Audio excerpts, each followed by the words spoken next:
ನಮಸ್ಕಾರ ಸ್ನೇಹಿತರೆ, ನಾ ಕಂಡ ಭಾರತ ಯೂಟ್ಯೂಬ್ ಚಾನಲ್ಗೆ ಸ್ವಾಗತ ಸುಸ್ವಾಗತ. ಹಿಂದೂಗಳಲ್ಲಿ ಅತ್ಯಂತ ಪವಿತ್ರವಾದಂಥ ಹಬ್ಬ ಹೋಳಿ ಹುಣ್ಣಿಮೆ. ಈ ಹೋಳಿ ಹುಣ್ಣಿಮೆ ಬಗ್ಗೆ ಧರ್ಮಶಾಸ್ತ್ರಗಳ ಪ್ರಕಾರ ಏನು ಹೇಳುತ್ತೆ ಹೋಳಿ ಹುಣ್ಣಿಮೆ ಹಬ್ಬದ ವಿಶೇಷತೆ ಅನ್ನೋದ್ರ ಬಗ್ಗೆ ಒಂದಷ್ಟು ವಿಷಯಗಳನ್ನು ನೋಡ್ಕೊಂಬರೋಣ. ಜೊತೆಗೆ ನಾವು ಹೋಳಿ ಹಬ್ಬನ ಆಚರಿಸುವಂಥ ಪದ್ಧತಿ ಹೇಗಿರಬೇಕು ಮತ್ತು ಯಾವ ರೀತಿ ಆಚರಿಸಬಾರ್ದು ಅನ್ನೋದ್ರ ಬಗ್ಗೆ ಒಂದಷ್ಟು ವಿವರಗಳನ್ನು ತಮಗೆ ಕೊಡುವಂಥ ಪ್ರಯತ್ನ ನಾನು ಮಾಡ್ತಾ ಇದ್ದೀನಿ. ಸ್ನೇಹಿತರೆ, ಪ್ರತಿ ತಿಂಗಳು ಹುಣ್ಣಿಮೆ ಮತ್ತು ಅಮಾವಾಸ್ಯೆ ಇದ್ದೇ ಇರುತ್ತೆ. ಆದರೆ ಈ ಹೋಳಿ ಹುಣ್ಣಿಮೆ ನಮ್ಮ ಹಿಂದೂ ಕ್ಯಾಲೆಂಡರ್ ಪ್ರಕಾರ ವರ್ಷದ ಕೊನೆಯ ಹಬ್ಬ. ಪಾಲ್ಗುಣ ಮಾಸ ಪೌರ್ಣಮಿ ದಿವಸ ಹೋಳಿ ಹಬ್ಬ ಆಚರಿಸೋದು ಒಂದು ವಿಶೇಷತೆ. ಹೋಳಿಕಾ ದಹನ ಅಂತ ಮಾಡ್ತಾರೆ. ಅದು ಅಲ್ಲದೆ ರತಿ ಮನ್ಮಥರ ಒಂದು ಮೆರವಣಿಗೆ ಮಾಡುವುದು, ಹೀಗೆ ನಾನಾ ವಿಷಯಗಳನ್ನಂತೆ ಶ್ರೀಕೃಷ್ಣ ಪರಮಾತ್ಮ ನೆನಪುಡುವಂಥ ಬಣ್ಣದ ಆಟವನ್ನು ಆಡುವುದು, ಇದು ಹೋಳಿ ಹುಣ್ಣಿಮೆಯ ವಿಶೇಷತೆಗಳು.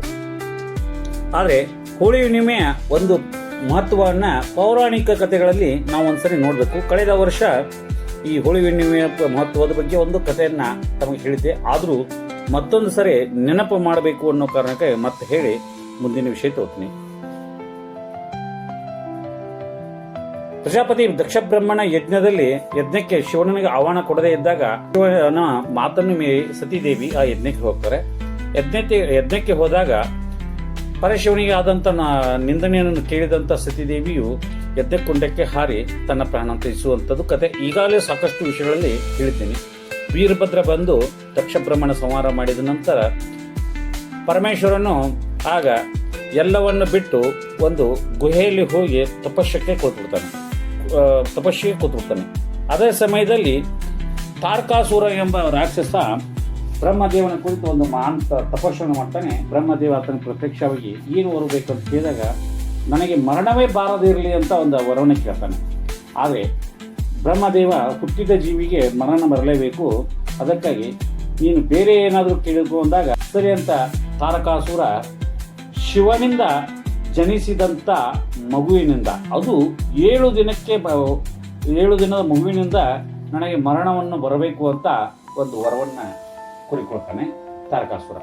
ಈ ತಾರಕಾಸುರನ ವಿಚಾರ ಈ ರೀತಿ ಮಾಡಿದ್ದಂದ್ರೆ, ಪರಮೇಶ್ವರನು ಹೇಗಿದ್ರೂ ವೈರಾಗ್ಯಿಯಾಗಿ ಕೂತ್ಬಿಟ್ಟಿದ್ದಾನೆ, ಈತನಿಗೆ ಮದುವೆ ಆಗುವುದಿಲ್ಲ ಅಂತ ತಿಳ್ಕೊಂಡು ಆತ ಈ ವರವನ್ನು ಕೇಳ್ತಾನೆ. ಈ ರೀತಿ ವರವನ್ನು ಪಡೆದುಕೊಂಡಂತ ತಾರಕಾಸುರ ಅಮೃತನ ಪಡ್ಕೊಂಡೆ ಅಂತ ತಿಳ್ಕೊಂಡು ಆತ ಭೂಮಿ ಮೇಲೆ ಎಲ್ಲ ಜೀವಿಗಳಿಗೆ ತೊಂದರೆ ಕೊಡ್ತಾನೆ. ದೇವತೆಗಳಿಗೂ ಸಹಿತ ತೊಂದರೆ ಕೊಡಲು ಪ್ರಾರಂಭ ಮಾಡ್ತಾನೆ. ಆಗ ದೇವತೆಗಳೆಲ್ಲ ಮತ್ತೆ ಬ್ರಹ್ಮದೇವನನ್ನು ಮೊರೆ ಹೋಗ್ತಾರೆ. ಈ ಸಮಸ್ಯೆಗೆ ಏನಾದರೂ ಪರಿಹಾರ ಕೊಡಬೇಕು ಅಂತ ಕೇಳಿದಾಗ ಬ್ರಹ್ಮದೇವ ಹೇಳ್ತಾರೆ, ಅತಿ ಶೀಘ್ರದಲ್ಲಿ ಶಿವನ ಕಲ್ಯಾಣ ಆಗುತ್ತೆ, ಶಿವನ ಕಲ್ಯಾಣದಿಂದ ಈ ಲೋಕಕ್ಕೆ ಒಳ್ಳೆಯದಾಗುತ್ತೆ ಅಂತ ಹೇಳ್ತಾರೆ. ಅದಕ್ಕಾಗಿ ಶಿವನ ಕಲ್ಯಾಣ ಆಗ್ಬೇಕಾದ್ರೆ ಯಾರು ಮಾಡ್ಕೋತಾರೆ ಅಂತಂದಾಗ, ಹಿಂದಿನ ಜನ್ಮದಲ್ಲಿ ಸತೀದೇವಿಯಾಗಿದ್ದಂಥ ದ್ರಾಕ್ಷಾಯಣಿ ಈಗ ಹಿಮವಂತನ ಮಗಳಾಗಿ ಜನಿಸಿ ಈಗ ಶಿವನನ್ನೇ ಮದುವೆ ಆಗಬೇಕು ಅಂತ ತಪಸ್ಸು ಮಾಡ್ತಿದ್ದಾಳೆ. ಆ ಶಿವನನ್ನ ಮದುವೆ ಆದರೆ ಆ ತಾರಕಾಸುರನ ಸಂಹಾರ ಮಾಡೋಕ್ಕೆ ಸಾಧ್ಯ ಅಂತ ಬ್ರಹ್ಮದೇವ ಹೇಳ್ತಾನೆ. ಅದಕ್ಕೆ ಎಲ್ಲ ದೇವತೆಗಳು ಕೂಡಿಕೊಂಡು ಈ ಪರಮೇಶ್ವರನಿಗೆ ವೈರಾಗ್ಯತ್ವನ ಬಿಟ್ಟು ಈ ಪಾರ್ವತಿಯನ್ನ ಮದುವೆ ಆಗಬೇಕು, ಪರ್ವತರಾಜನ ಮಗಳು ಗಿರಿಜೆಯನ್ನು ಮದುವೆ ಆಗಬೇಕು ಅನ್ನೋ ಕಾರಣಕ್ಕೆ ಎಲ್ಲರೂ ಒಂದು ತಂತ್ರವನ್ನ ಮಾಡ್ತಾರೆ. ಆಗ ಅವರಿಗೆ ನೆನಪು ಬಂದದ್ದು ರತಿ ಮನ್ಮಥನ ನೆನಪಾಗುತ್ತೆ. ಯಾಕಂದ್ರೆ ಶಿವನಲ್ಲಿ ವೈರಾಗ್ಯ ಇರುತ್ತೆ, ಅದನ್ನ ಕಾಮ ಬರಬೇಕು, ಕಾಮ ಬಂದ್ರೆ ಮಾತ್ರ ಆತ ಮದುವೆ ಆಗ್ತಾನೆ ಅಂತ ತಿಳ್ಕೊಂಡು ಈ ದೇವತೆಗಳೆಲ್ಲ ಕೂಡಿ ಮನ್ಮಥನಿಗೆ ಮೊರೆ ಹೋಗ್ತಾರೆ. ಮನ್ಮಥ ಒಪ್ಪಿಕೊಂಡು ಪರಶಿವನಿಂದ ಏನಾಗುತ್ತೆ ಅಂತ ತಿಳಿದುಕೊಂಡಂತ ಮನ್ಮಥ ಸಹಿತ ಒಪ್ಕೊಂಡು ಹೋಗ್ತಾನೆ. ಆದರೆ ಆತ ತನ್ನ ವಾಹನವಾದಂಥ ಗಿಳಿ ಮೇಲೆ ಕಬ್ಬಿನ ಬಿಲ್ಲನ್ನು ತೆಗೆದುಕೊಂಡು ಹೂಬಾಣ ಮಾಡಿಕೊಂಡು ಪರಶಿವನ ಮೇಲೆ ತಾನು ಒಂದು ಬಾಣವನ್ನ ಬಿಡ್ತಾನೆ. ಅದರಿಂದ ತಪಸ್ಸೆ ಕುಳಿತಂತ ಪರಶಿವನಿಗೆ ತಪಸ್ಸು ಭಂಗ ಆಗುತ್ತೆ. ಆಗ ಅವರು ಪರಮೇಶ್ವರ ತನ್ನ 3ನೇ ಕಣ್ಣನ್ನು ತೆರೆದು ಈ ಮನ್ಮಥವನ್ನ ಸುಟ್ಟು ಬಿಡ್ತಾನೆ. ಸುಟ್ಟಾಗ ಆಗ ಅಲ್ಲಿ ಇದ್ದಂಥ ರತಿದೇವಿ ಆಗ ಪರಮೇಶ್ವರನಿಗೆ ಜಗತ್ತ ಕಲ್ಯಾಣಕ್ಕಾಗಿ ನನ್ನ ಪತಿ ರೀತಿ ತ್ಯಾಗ ಮಾಡಬೇಕಾಯ್ತು, ದಯವಿಟ್ಟು ಆತನನ್ನು ಮತ್ತೆ ಬದುಕಿ ಕೊಡಬೇಕು ಅಂತ ಬೇಡಿಕೊಳ್ತಾರೆ. ಆತ ಕೋರಿಕೆಯ ಮೇರೆಗೆ ಪರಮೇಶ್ವರನು ಮನ್ಮಥನ ಮತ್ತೆ ಬದುಕಿಸಿಕೊಡ್ತಾನೆ. ಆದರೆ ಇಲ್ಲಿ ಗೆದ್ದದ್ದು ಮನ್ಮಥನೇ. ಯಾಕಂದ್ರೆ ವೈರಾಗ್ಯತನ ಪಡೆದಂಥ ಪರಶಿವ ಆ ವೈರಾಗ್ಯತನ ಬಿಟ್ಟು ಮತ್ತೆ ಪರ್ವತರಾಜನ ಮಗಳ ಬಗ್ಗೆ ವಿಚಾರ ಮಾಡ್ತಾರೆ. ಮುಂದೆ ಪಾರ್ವತಿ ಕಲ್ಯಾಣ ಅಂತ ಒಂದು ಶಿವಪಾರ್ವತಿಯ ಕಲ್ಯಾಣ ಆಗುತ್ತೆ. ಶಿವಪಾರ್ವತಿ ಕಲ್ಯಾಣ ನಂತರ ಅವರಿಗೆ ಜನಿಸಿದಂಥ ಮಗುವನ್ನ ಆತನ ಹೆಸರು ಷಣ್ಮುಖ, ಆತನಿಂದ ಅಂದರೆ ಕುಮಾರಸ್ವಾಮಿ, ಷಣ್ಮುಖ, ಇನ್ನು ಅನೇಕ ಹೆಸರುಗಳನ್ನು ಕರೆಯಲ್ಪಡತಂಥ ಶಿವಪುತ್ರನಿಂದ ಈ ತಾರಕಾಸುರನ ವಧೆಯಾಗುತ್ತೆ. ಇದು ರತಿ ಮನ್ಮಥರ ಕಥೆಯಾದರೆ ಹಿರಣ್ಯಾಕ್ಷ ಮತ್ತು ಹಿರಣ್ಯಕಶಿಪು ರಾಕ್ಷಸರ ಸಹೋದರಿಯಾದಂಥ ಹೋಲಿಕಾ ಬ್ರಹ್ಮದೇವನಿಂದ ಒಂದು ವರ ಪಡೆದಿರ್ತಾಳೆ. ತನಗೆ ಯಾವುದೇ ಥರದ ಬೆಂಕಿಯಿಂದ ಸಾವು ಬರಬಾರದು ಅಂತ ಒಂದು ವರವನ್ನು ಪಡ್ಕೊಂಡಿರ್ತಾಳೆ. ಅದರಿಂದಾಗಿ ಆಕೆಗೆ ಮಕ್ಕಳು ನೋಡ್ರೆ ಒಂಥರದ ಕುಚೇಷ್ಟೆ. ಅದಕ್ಕಾಗಿ ಆ ಮಕ್ಕಳನ್ನ ಅನಾವಶ್ಯವಾಗಿ ಕೊಲ್ಲುವಂತ ಪ್ರಯತ್ನ ಮಾಡ್ತಿರ್ತಾಳೆ. ಆದರೆ ಅದೇ ಸಮಯದಲ್ಲಿ ಹಿರಣ್ಯಕಶಿಪು ಮತ್ತು ಈ ಹಿರಣ್ಯಕಶಿಪುನ ಮಗನಾದಂಥ ಪ್ರಹ್ಲಾದನಿಗೂ ಒಂದು ವಾದ ವಿವಾದ ಆಗುತ್ತೆ. ತಂದೆ ಮಗನಿಗೆ ಭಯಂಕರ ವಿರುದ್ಧ ಆಗುತ್ತೆ. ಈತ ರಾಕ್ಷಸ, ಈತ ಹರಿಭಕ್ತ. ಹರಿಭಕ್ತನಿಗೂ ಮತ್ತು ರಾಕ್ಷಸನಿಗೂ ವಾದ ವಿವಾದ ನಡೀತಿರುತ್ತೆ. ಆಗ ಪ್ರಹ್ಲಾದನಿಗೆ ಸಾಕಷ್ಟು ತೊಂದರೆ ಕೊಟ್ಟಂತ ಹಿರಣ್ಯಕಶಿಪು ಒಂದು ದಿನ ಹೀಗಾದರೂ ಮಾಡಿ ಪ್ರಹ್ಲಾದನ ಕೊಲ್ಲಬೇಕು ಅಂತ ನಿರ್ಧರಿಸಿ ಈ ಚಿಂತೆ ಮಾಡ್ತಿರೋದ್ರೆ ಹೋಲಿಕಾ ಬಂದು ನಾನು ಪ್ರಹ್ಲಾದನ ಸುಟ್ಟು ಬೂದಿ ಮಾಡ್ತೇನೆ ಅಂತ ಹೇಳಿ ಒಂದು ಚಿತೆಯನ್ನು ತಯಾರು ಮಾಡಿ ಅದರ ಮೇಲೆ ಆ ಪ್ರಹ್ಲಾದನ ಕರ್ಕೊಂಡು ಕೂತ್ಕೊಳ್ತಾಳೆ. ಆದರೆ ನ್ಯಾಯವಾಗಿರುವಂಥ ಮಕ್ಕಳಿಗೆ ತೊಂದರೆ ಕೊಟ್ಟರೆ ಅಥವಾ ದೈವ ಭಕ್ತರಿಗೆ ತೊಂದರೆ ಆದರೆ ನೀನು ಸುಟ್ಟು ಹೋಗ್ತೀಯ ಅಂತ ಒಂದು ಮಾತನ್ನ ಬ್ರಹ್ಮದೇವ ಹೇಳಿದ್ನ ಮರ್ತಂತ ಹೋಲಿಕಾ ಆ ಪ್ರಹ್ಲಾದನ ಕರೆದುಕೊಂಡು ಬೆಂಕಿಯಲ್ಲಿ ಕೂತ್ಕೊಳ್ತಾರೆ. ಆದರೆ ಅಲ್ಲಿ ಪ್ರಹ್ಲಾದನ ರಕ್ಷಣೆ ಆಗತ್ತೆ. ಆತ ಹರಿನಾಮ ಸ್ಮರಣೆಯಿಂದಾಗಿ ಪ್ರಹ್ಲಾದನ ರಕ್ಷಣೆ ಆಗತ್ತೆ. ಹೋಲಿಕಾ ದಹನ ಆಗುತ್ತೆ. ಅಂದ್ರೆ ಕೆಟ್ಟದ್ದನ್ನ ಸರ್ವನಾಶ ಸುಟ್ಟು ಹಾಕುವುದೇ ಈ ಹೋಲಿಕಾ ಒಂದು ಕಥೆ. ಹಾಗೆ ಹೋಳಿ ಹುಣ್ಣಿಮೆ ದಿವಸ ಬೈಕೊಳ್ಳೋದು ಮತ್ತು ಕೆಟ್ಟ ಕೆಟ್ಟ ಪದಗಳನ್ನು ಬೇಯುವಂಥದ್ದು ಮತ್ತು ಜಾಂಟೆಗಳು ಮತ್ತು ತಮಟೆಗಳನ್ನು ಬಾರಿಸುವುದು ಇದು ಒಂದು ರೂಢಿಯಾಗಿರೋದು. ಅಂದ್ರೆ ಹಿಂದೆ ಒಬ್ಬ ರಾಕ್ಷಸ ಊರು ಹೊರಗೆ ಇದ್ದುಕೊಂಡು ಗುಹೆಯಲ್ಲಿ ಇದ್ದುಕೊಂಡು ರಾತ್ರಿ ಹೊತ್ತು ಬಂದು ಆತ ಜನರಿಗೆಲ್ಲ ತೊಂದರೆ ಕೊಡ್ತಾ ಇದ್ದ. ಆತನಿಗೆ ಒಂದು ದೇವರಿನಿಂದ ಒಂದು ವರ ಇತ್ತು. ಆತನಿಗೆ ಯಾರು ಹಿರಿಯರಿಂದಾಗಲಿ ಮತ್ತು ದೇವತೆಗಳಿಂದ ಸಾವಿರಲಿಲ್ಲ, ಕೇವಲ ಸಣ್ಣ ಸಣ್ಣ ಮಕ್ಕಳಿಂದ ಸಾವಿತ್ತು. ಅದಕ್ಕಾಗಿ ಆತ ಈ ಮಕ್ಕಳಿಂದ ಏನು ಮಾಡೋಕ್ಕಾಗಲ್ಲ ಅಂತ ತಿಳ್ಕೊಂಡು ಆತ ಮಕ್ಕಳನ್ನೇ ಟಾರ್ಗೆಟ್ ಮಾಡ್ಕೊಂಡು ಕೊಲ್ತಾ ಇದ್ದ. ಆದರೆ ಈ ದೇವತೆಗಳಾದಂಥ ಪ್ರತಿಯೊಬ್ಬ ದೇವತೆಗಳು ಎಲ್ಲರೂ ಒಂದ್ಸರಿ ಎಲ್ಲರೂ ಮಕ್ಕಳ ಹಾಗೆ ತಮ್ಮ ವೇಷನ ಬದಲಾಯಿಸಿಕೊಂಡು ಮಕ್ಕಳಾಗಿ ಬಂದು ತಮಟೆ ಮತ್ತು ಜಾಂಟೆಗಳನ್ನು ಬಾರಿಸ್ಕೊಡ್ತಾ ಬಂದು ಆ ರಾಕ್ಷಸನ ಗುಹೆ ಹತ್ರ ಬಂದು ಕಿಶಂದ್ರ ಒಂದು ಗಲಾಟೆ ಮಾಡಿ ಆ ರಾಕ್ಷಸ ಗುಹೆಯಿಂದ ಹೊರಗೆ ಬರುವಾಗ ಮಾಡ್ತಾರೆ. ಗುಹೆಯಿಂದ ಹೊರಗೆ ಬಂದಾಗ ಇಂದ್ರದೇವ ತನ್ನ ವಜ್ರಾಯುಧ ಮೂಲಕ ಆ ರಾಕ್ಷಸನ ಸಂಹಾರ ಮಾಡ್ತಾನೆ. ಆಗ ಅಲ್ಲಿ ಬಂದಂತ ರಕ್ತದಿಂದ ಒಂದು ಓಕಳೆಯನ್ನ ಆಡಿದಂತ ಮಕ್ಕಳು ಇದು ಹೋಳಿ ಹುಣ್ಣಿಮೆಯ ಸಂದರ್ಭದಲ್ಲಿ ಮಕ್ಕಳು ಬಣ್ಣ ಆಡುವಂಥದ್ದು, ಹೋಳಿ ಹಬ್ಬ ಆಚರಿಸುವಂಥದ್ದು ಪದ್ಧತಿ ಪ್ರಾರಂಭ ಆಯಿತು. ನಂತರ ಇದಕ್ಕೆ ಹೆಚ್ಚು ಮಹತ್ವ ಕೊಟ್ಟದ್ದು ಪ್ರಭು ಶ್ರೀಕೃಷ್ಣ ಪರಮಾತ್ಮ. ಈ ಬಣ್ಣವನ್ನ ಹಬ್ಬನ ಆಚರಿಸುವುದು ಉದ್ದೇಶ ಮೇಲು ಕೀಳು, ನಾನು ನೀನು ಮತ್ತು ಅಸ್ಪೃಶ್ಯನು ಇವನ್ನೆಲ್ಲ ತೊಳೆದು ಹಾಕೋ ಸಲುವಾಗಿ ಎಲ್ಲರೂ ಸರ್ವ ಸಮಾನರು, ರಾಜ ಮಹಾರಾಜರು ಇರಲಿ ಅಥವಾ ಸಾಮಾನ್ಯ ವ್ಯಕ್ತಿನೂ ಇರಲಿ, ಶ್ರೀಮಂತ ಬಡವ ಬಲಿದಾಡದೆ ಭೇದ ಇಲ್ಲದೆ ಎಲ್ಲರೂ ಒಂದಾಗಬೇಕು ಅನ್ನೋ ಕಾರಣಕ್ಕಾಗಿ ಸರ್ವರೂ ಸಮಾನಾಗಿರಬೇಕು ಅನ್ನೋ ಒಂದು ತತ್ವನ ಸಾರುವಂತ ಕಾಮನ ಬಿಲ್ಲವಿನ 7 ಬಣ್ಣಗಳನ್ನು ಸೇರಿಸಿ ಒಂದು ಹಬ್ಬವನ್ನು ಆಚರಿಸುವಂತದ್ದು ಈ ಹೋಳಿ ಹುಣ್ಣಿಮೆ ದಿವಸ.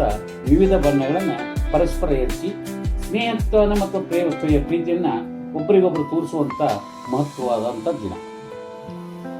ಆದರೆ ಇತ್ತೀಚಿನ ದಿನಗಳಲ್ಲಿ ನಮ್ಮ ಹಿಂದೂ ಸಂಪ್ರದಾಯದ ಹಬ್ಬಗಳನ್ನ ಕೆಲವರು ವಿರೋಧ ಮಾಡ್ತಾ ಇದ್ದಾರೆ. ಕಾರಣ ಅಂದ್ರೆ ಇಷ್ಟೇ, ಹೋಳಿ ಹಬ್ಬ ಆಚರಿಸಬೇಕಾದ್ರೆ ನಾವು ಈ ಕಾಮಣ್ಣನಿಗೆ ಕಟ್ಟಿಗೆ ಕೂಡಿಸ್ಬೇಕಾಗತ್ತೆ. ಆ ಕಾಮಣ್ಣನ ಸುಡಬೇಕಾದ್ರೆ ಕಟ್ಟಿಗೆ ಮತ್ತು ಬೆರಣಿಯನ್ನ ಸೇರಿಸಬೇಕು. ಆದ್ರೆ ಇತ್ತೀಚಿನ ದಿನಗಳಲ್ಲಿ ಈ ಕಾಮಣ್ಣನ ಸುಡಬೇಕಾದ್ರೆ ಬರೇ ಕಟ್ಟಿಗೆ ಅಷ್ಟೇ ಅಲ್ಲ, ಪ್ಲಾಸ್ಟಿಕ್, ಟೈರು, ಹಳೆ ಪಾತ್ರೆಗಳು ಅಂದ್ರೆ ಪ್ಲಾಸ್ಟಿಕ್ ಕುರ್ಚಿಗಳು, ಈ ತರದ ಪ್ಲಾಸ್ಟಿಕ್ ವಸ್ತುಗಳನ್ನ ತಂದು ಒತ್ತಿ ಅಲ್ಲಿ ಒಂದು ಅತಿ ಎತ್ತರದ ಒಂದು ಹೊಗೆಯನ್ನ ಇರುವಂತ ಒಂದು ದೊಡ್ಡ ಬೆಂಕಿ ಹಾಕಿ ಸುಟ್ಟು ಇದನ್ನ ಹಾಳು ಮಾಡ್ತಾ ಇದ್ದಾರೆ. ಇದರಿಂದಾಗಿ ಪರಿಸರಕ್ಕೂ ಸಾಕಷ್ಟು ಹಾನಿ ಆಗ್ತಾ ಇದೆ. ಅದಕ್ಕಾಗಿ ದಯವಿಟ್ಟು ಹೋಳಿ ಹಬ್ಬ ಆಚರಿಸಬೇಕಾದ್ರೆ ನಾವು ಕಟ್ಟಿಗೆ ಮತ್ತು ಕುರುಳು ಅಂದರೆ ಈ ಬೆರಣಿ ಅಂತ ಏನು ಹೇಳ್ತಾರೆ ಅದನ್ನು ಮಾತ್ರ ಉಪಯೋಗಿಸ್ಬೇಕು. ಮತ್ತು ಕಾಮನನ್ನು ನಾವು ಅತಿ ಎತ್ತರ ದೊಡ್ಡದಾಗಿ ಮಾಡ್ತೀವಿ ಅನ್ನೋ ಬದಲು ಚಿಕ್ಕದಾದರೂ ಪರವಾಗಿಲ್ಲ, ಕೇವಲ ಕಟ್ಟಿಗೆಗಳಂದ್ರೆ ಮತ್ತು ಬೆರಣೆಗಳಿಂದ ಮಾತ್ರ ಹೋಳಿ ಹಬ್ಬನ ಕಾಮದಹನ ಮಾಡಬೇಕು.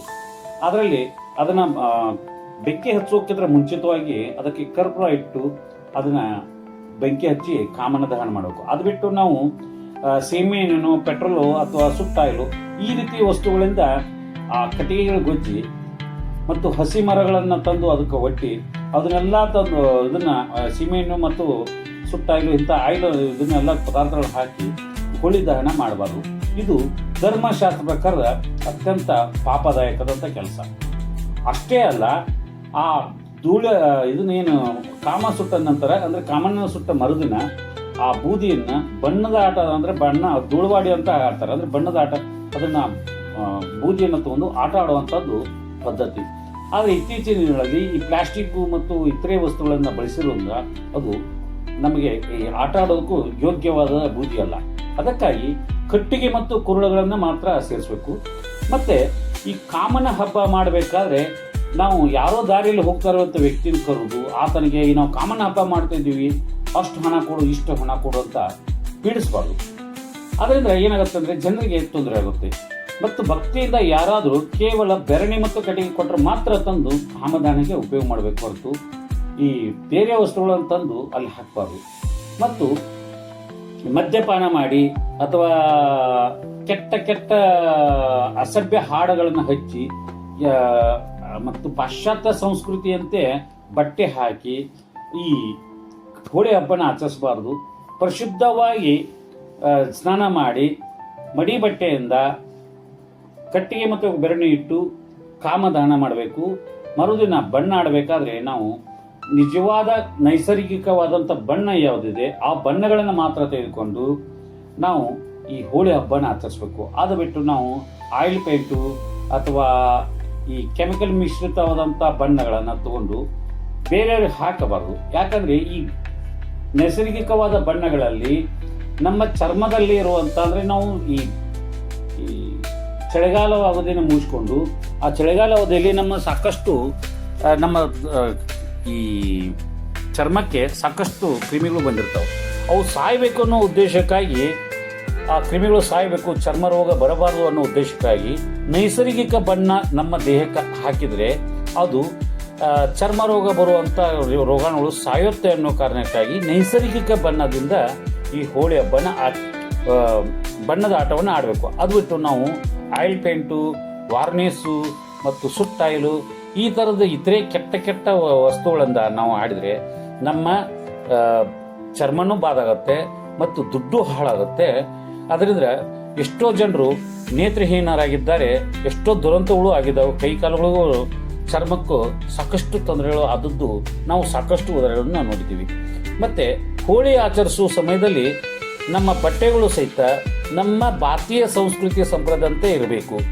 ಮೈ ತುಂಬ ಬಟ್ಟೆ ಹಾಕೋಬೇಕು, ಒಬ್ಬರಿಗೊಬ್ಬರು ಪರಸ್ಪರ ಬಣ್ಣ ಹಚ್ಚಬೇಕು. ಅದು ಬಿಟ್ಟು ಪ್ಯಾಂಟ್ ಒಂದು ಕಡೆ ಹರಿದು ಮತ್ತೊಂದು ಕಡೆ ಒಬ್ಬರು ಬನೇನು ಅಂಗಿ ಆ ಥರದ ಹಾಕ್ಕೊಂಡಿರ್ತೀವಿ, ಅವನ್ನೆಲ್ಲ ಹರಿದು ಕಿಶನ್ ಹಾಕೋಬಾರ್ದು.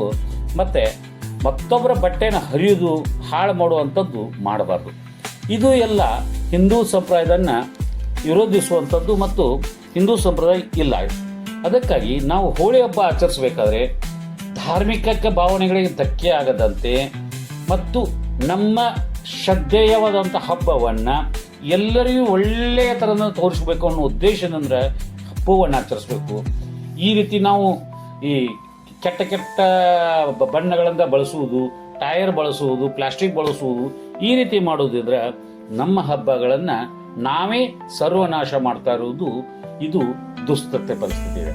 ಅದಕ್ಕಾಗಿ ಇಂಥವನ್ನೆಲ್ಲ ಮಾಡದೆ ಧಾರ್ಮಿಕ ಸಂಪ್ರದಾಯದಂತೆ ನಮ್ಮ ಉಡುಗೆಗಳು ಇಟ್ಟುಕೊಂಡು, ನಮ್ಮ ನಡಿಗೆ ಇಟ್ಟುಕೊಂಡು, ನಮ್ಮ ಜೀವನ ಪದ್ಧತಿ ಇಟ್ಟುಕೊಂಡು ಕಾಮದಹನ ಮಾಡಬೇಕು. ಕೇವಲ ಕಟ್ಟಿಗೆ ಮತ್ತು ಬೆರಣೆ ಅಂದರೆ ಸಗಣಿಯ ಮೂಲಕ, ಸಗಣಿ ಅಂದರೆ ಒಣಗಿದ ಸಗಣಿಯ ಕುರುಡುಗಳ ಮೂಲಕ ಕಾಮದಹನ ಮಾಡಬೇಕು. ಮತ್ತು ನೈಸರ್ಗಿಕ ಬಣ್ಣದಿಂದ ಈ ಬಣ್ಣದ ಆಟ ಆಡಬೇಕು. ಮತ್ತು ಈ ಬಣ್ಣದ ಆಟದ ನಂತರ ಎಲ್ಲೋ ಹೊಳೆಗಳಿಗೂ ಅಥವಾ ನದಿಗಳಿಗೂ ಅಥವಾ ಕೆರೆಗಳಿಗೂ ಹೋಗಿ ಈ ಆಯಿಲ್ ಪೇಂಟು ಅಂತ ಆಡಿಕಿಸಂದ್ರೆ ಬಣ್ಣದ ಬಟ್ಟೆಗಳನ್ನು ಸಮೇತ ನೀರಲ್ಲಿ ಇಳಿಬೇಡಿ. ದಯವಿಟ್ಟು ನಿಮ್ಮ ಬಣ್ಣದ ಬಟ್ಟೆಗಳನ್ನು ಬೇರೆ ಸ್ಥಳದಲ್ಲಿ ಅದನ್ನು ಮುಚ್ಚಾಕಿ ಅಥವಾ ಸುಟ್ಟಾಕಿ ಆಮೇಲೆ ನೀವು ನೀರವಾಗಿ ಜಳಕ ಮಾಡಿ ನಂತರ ಮಾಡಬೇಡಿ ಅಂತ ತಮ್ಮಲ್ಲಿ ವಿನಂತಿಸ್ಕೊಳ್ತೀನಿ. ಮತ್ತು ಪರಿಸರಕ್ಕೆ ಹಾನಿಯಾಗುವಂಥ ಯಾವುದೇ ಕೆಮಿಕಲ್ ಇರ್ಬೋದು, ಕಾಮಧನ ಇರ್ಬೋದು, ಯಾವ ಮಾಡಬೇಡಿ.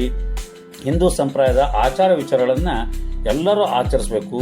ಮತ್ತು ಹಿಂದೂ ಸಂಪ್ರದಾಯದಲ್ಲಿರುವಂಥ ಹಬ್ಬಗಳು ಎಲ್ಲರನ್ನೂ ಒಗ್ಗೂಡಿಸುವಂಥದ್ದು ಮತ್ತು ಒಂದು ಮಾಡುವಂಥದ್ದು, ಜಗಳ ಹಚ್ಚುವಂಥದ್ದು ನಮ್ಮ ಹಬ್ಬಗಳಲ್ಲಿ ಇಲ್ಲ.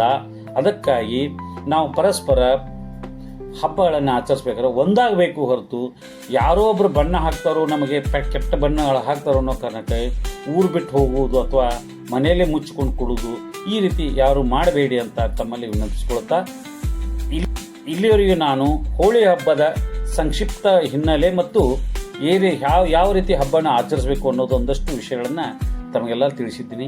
ಇದೆಲ್ಲ ನಿಮಗೆ ಇಷ್ಟ ಆಗಿದ್ರೆ ನಾಕಂಡ ಭಾರತ ಯೂಟ್ಯೂಬ್ ಚಾನಲ್ನ ಸಬ್ಸ್ಕ್ರೈಬ್ ಮಾಡಿಕೊಳ್ಳಿ. ಈ ವಿಡಿಯೋನ ಮತ್ತೆ ನಿಮ್ಮ ಸ್ನೇಹಿತರಿಗೂ ಶೇರ್ ಮಾಡಿ. ಇನ್ನೂ ಇಂಥ ಹೆಚ್ಚಿನ ವಿಡಿಯೋಗಳನ್ನು ನಾನು ಕೊಡಬೇಕಂದ್ರೆ ದಯವಿಟ್ಟು ವಿಡಿಯೋಗಳನ್ನು ನೋಡಿ ಪ್ರೋತ್ಸಾಹಿಸಬೇಕು ಅಂತ ತಮ್ಮಲ್ಲಿ ಮನಪೂರ್ವಕವಾಗಿ ಬೇಡಿಕೊಳ್ತೇನೆ. ಧನ್ಯವಾದಗಳು.